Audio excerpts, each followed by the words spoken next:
Bonjour, nous allons voir aujourd'hui une leçon de langue, les procédés de reprise, donc consacrés aux élèves de la deuxième année secondaire collégiale.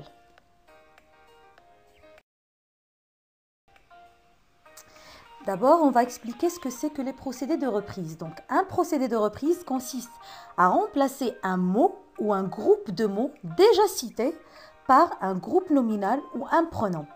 Donc, notez bien, le mot remplacé est appelé un référent. Donc, pourquoi utiliser des procédés de reprise? Donc, les procédés de reprise permettent premièrement, d'éviter les répétitions, deuxièmement, d'apporter des informations complémentaires et troisièmement, de porter un jugement de valeur. On va voir d'abord les reprises nominales. Donc, une reprise nominale consiste à reprendre un mot, un groupe de mots ou un énoncé par un nom ou un groupe nominal. Exemple 1. Il a acheté une bague, cette bague est en or. Donc là, on a repris le mot bague en utilisant un autre déterminant, cette. Deuxième exemple. Il possède une voiture, ce véhicule est très puissant. Là, on a repris le mot voiture par un synonyme, véhicule. Troisième exemple, il vit à Rome, la ville éternelle est bâtie au bord du Tibre. Le nom propre Rome est repris par une périphrase, la ville éternelle.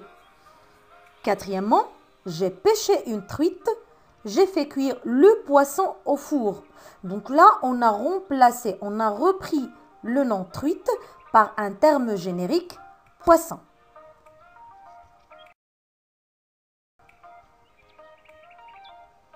Maintenant, on va voir ensemble les reprises pronominales.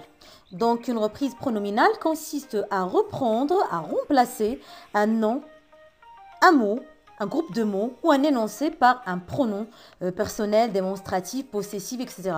Exemple 1. Les feuilles sont jaunes, elles vont tomber. Là, on a remplacé le nom feuille par le pronom personnel féminin pluriel, elle. Deuxième exemple. Cette histoire vous paraît abominable, mais tout est vrai. Ici, on a utilisé un pronom indéfini, tout. Troisième exemple, ils lui ont pris ses stylos, les siens étaient neufs. Donc là, on a repris le mot stylo par un pronom possessif, les siens. Dernier exemple, j'ai goûté au dessert, celui-ci était bon. On a repris le mot dessert par un pronom démonstratif, celui-ci. Exercice, donc relevant dans ce texte les reprises du nom Simba.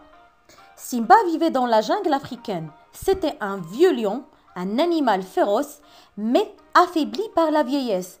Pourtant, il était encore le roi des animaux.